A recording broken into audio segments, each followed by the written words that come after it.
McCluskey and Welch were both captured at a campground near Greer in the Apache Sitgreaves National Forest. They were apparently spotted by a forest ranger there who noticed a suspicious vehicle and an unintended fire, and then apparently noticed these two and felt like they fit the description of the two that police and the U.S. Marshals Service had been looking for.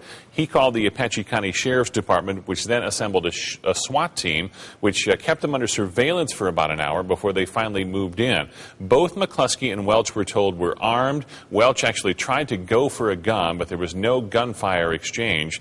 And I understand we do have Christopher Sign now on the scene and has been listening into this news conference. And Christopher, let me repeat that question a little bit. We know what they're suspected of doing in some of the places that they've been spotted, but do we know exactly where they've been the last 3 weeks?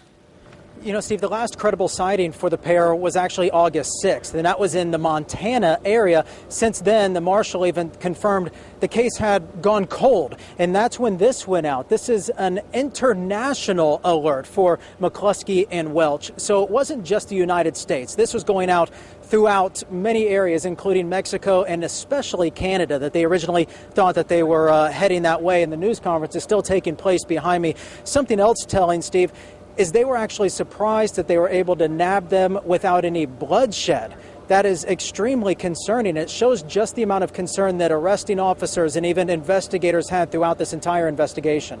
It sounds like they were ready for a gunfight, too, Chris. I mean, both of them were armed, and both of them appeared to be ready to do just about anything to avoid capture.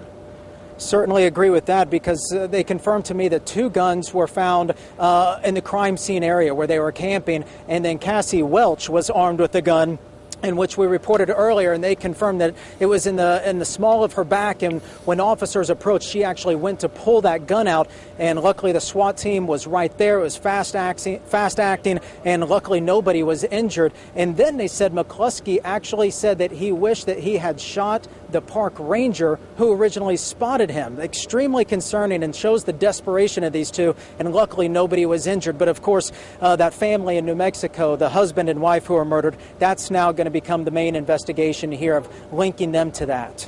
And Chris, one thing I noted listening to this news conference as well is it appears that McCluskey and Welch were doing pretty much exactly what authorities expected them to be doing. Staying out of the public eye, camping out in the woods, trying to do anything to avoid being seen because their pictures have been everywhere.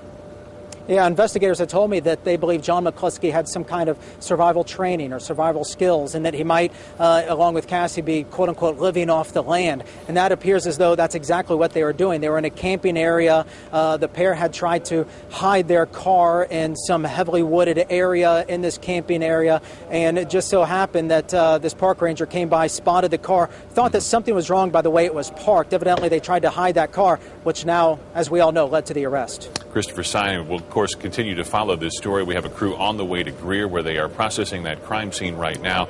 And, of course, the very latest coming up on ABC15.com. Thanks for your